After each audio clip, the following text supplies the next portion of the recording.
When I started my Amazon guy, I got laid off from a job where I was the director of Amazon. And within 48 hours, I had started my Amazon guy.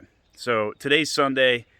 I'm doing a couple of things on the same time, pushing my 2-year-old here to spend some family time on a Sunday. And Sundays are great days for me to think because I don't have as much, I have like 5% of the email flow coming from the clients. So as I reflect upon that, and as she's having a little bit of fun here, um, I, uh, I was just thinking like what I could talk about today that you might find of value. And you know, for some people, it takes actually more effort to not work than to work, and I'm one of those people. If you're a workaholic, it actually like physically drains you more to avoid doing your work versus spending time doing the work. That is very much me. And I was talking to my good friend Andre, who had worded that statement that way, and it really kind of hit me. And so I'm reflecting on that at the moment. Um, and so like it actually takes me less effort to think about that and put a video together than to hold it in. And so that's why I'm here at the moment. And how that could be valuable, or the thought process could be valuable to you today, is you really need to think about like who you are as a business entrepreneur, right? So like I saw on LinkedIn the other day, somebody asked some famous Shark Tank guy, or maybe it was I think it was Elon Musk, right? Like they asked Elon Musk, like, what words of encouragement could you give an aspiring entrepreneur? And Elon Musk was like, if you need words of encouragement, don't be an entrepreneur, right? Like that was his message. And so I do think entrepreneurs need words of encouragement. I'm not as Elon Musk like as Ellen would be, if you will. I'm not as cutting, not as blunt, but I am pretty cutting and pretty blunt. So as you're thinking about like what you want to do and how you want to focus your time, you really need to understand yourself a little bit, right? Like you got to know like who you are, what you want, what are your goals. And and for me, when I created my Amazon guy, I didn't waste any time. Like I was just like straight. I had the contract signed in under 48 hours from being laid off, and I had a 3-month severance and everything. Like I could have taken a 3-month sabbatical. I could have taken time off. If I had taken a sabbatical, I probably would have created 6 businesses instead of 1, right? Like that's the kind of guy. Like, I would have taken like time off to go start 6 businesses instead of, just start 1 business and go right all in, right? Like I hired my first assistant in the first month, had a line of clients just ready to come in the door. And that's me. You are not necessarily the same person. You're not me, right? Like you're not pushing your 2-year-old on a swing as you create YouTube videos. You may not be a content generator. Like who are you, right? Like who are you? Who am I? These introspective concepts of construct that we think about, right? And so like I didn't prepare this conversation. I'm just winging it. That's generally most of my content, actually. A lot of, I was thinking about like if I shifted my content direction to more of like high quality weekly presentations, and I was like, that's not me though. That's like I'm a stream of consciousness, right? Like I see a sign and I just want to share it. Like I see one tidbit, like so I post on Friday about Thrasio acquiring, another $750 million to acquire FBA businesses, and then I'm thinking like, okay, how does this impact the future of my business? How does this impact the future of my clients' businesses? And my mind is just like racing, and I'm thinking about all the implications, and I talk to all my mentors, and I'm like, what would you do, and how would you position against the market that's changing right now? Like that's just who I am.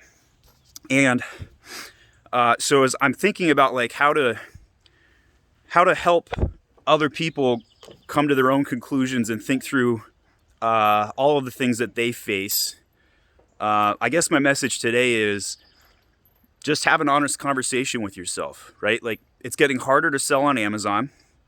It's never been a better time to sell on Amazon. There are Chinese sellers that are going direct to consumer for the first time. So there's price competition. Commodity prices in the United States are skyrocketing, right? There's a guy who makes garages, right? So like he's got like 500,000 views on one of his garage making videos. Really clever video content. And he talks about how he hadn't raised his prices in 2 years.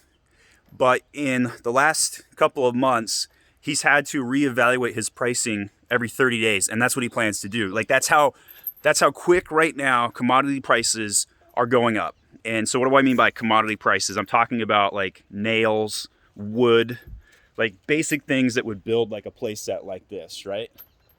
And so we have a very I personally think we have like a hyperinflation coming, right? And the government's printed too much money. The Chinese are aggressively buying our land, buying our farms, trying to compete with our Amazon businesses, hacking our accounts, in bed with our politicians, right? And like, what does this all mean? Like, how are these market conditions going to play out? Like, why aren't more people talking about this stuff to begin with?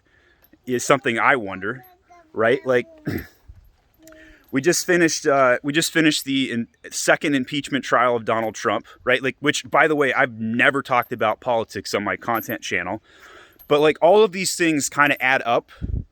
No matter what you believe in the situation, I'll just sidestep the conversation, but it's a symptom. It's a symptom of where society is right now. There's a symptom of market forces. Like there is a tremendous amount of money being poured into Amazon because it's a safe haven right now. It is not safe to put your money in many other locations right now. Like interest rates are at an all-time low, like societal all-time low. We saw a run on silver a couple weeks ago. We saw the GME situation. We saw so many of these business factors, and you need like your business is your biggest asset right now. Like your team, your people. These are the things that you really need to pay attention to and make sure that they're whole. Because I think we are going to go into harder times in the next 2 years. I also think we're going to see like record earth-shattering profits. And I think that selling on Amazon has never been a better thing to do. But I also think it's never going to have been harder, right? Like I think we're going to see huge market force changes to the likes we've never seen before, right? Like you could look at all of the historical things we've seen in business and society, right? Like we've seen, we saw consolidation countless times before, right? Like we've seen Walmart, we've seen railroads, we've seen the cotton industry, we saw the tobacco industry. Like vertical integrations have always happened, like throughout time, and we are on the precipice. I don't even know if that's the right word. Somebody in the comments let me know. But like we're in the beginning of seeing,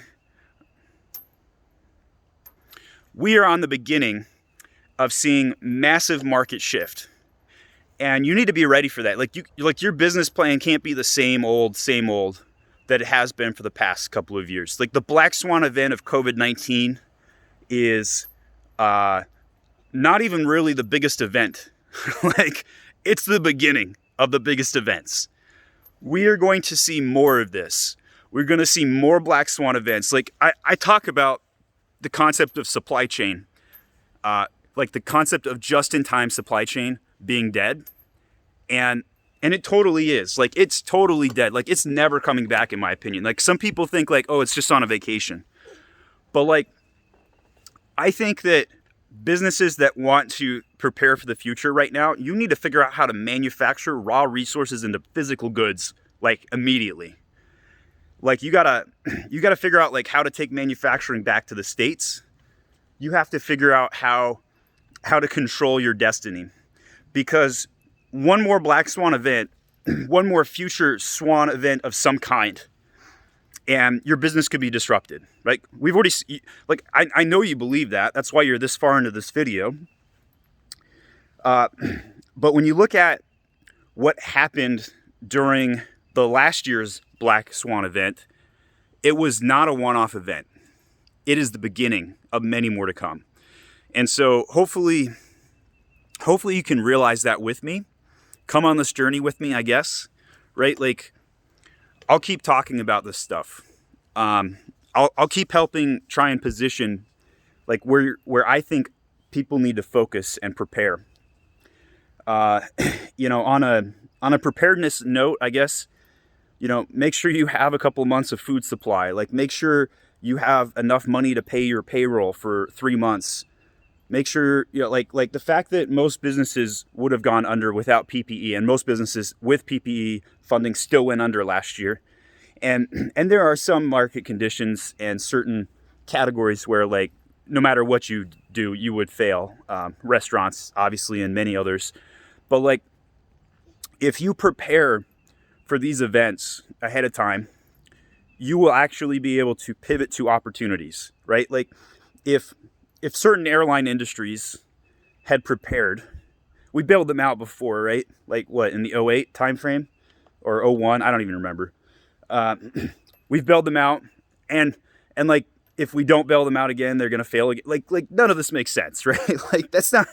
There's a reason the Amazon aggregators are flocking to the Amazon industry and flocking to businesses right now, and it's because it's a safe haven. This is not a bubble. This is not like the .com bubble. And she's taking her shoes off now. I guess it might be time. She might be wanting to get out. She loves being on the swing. And so stay on the swing, guys. Stay on the swing with me. All right, my name is Stephen Pope. I'm the founder of My Amazon Guy. If you like this message today, leave me a comment. Tell me what your thoughts are. What else do you want me to talk about? I'd be happy to. We'll see you later.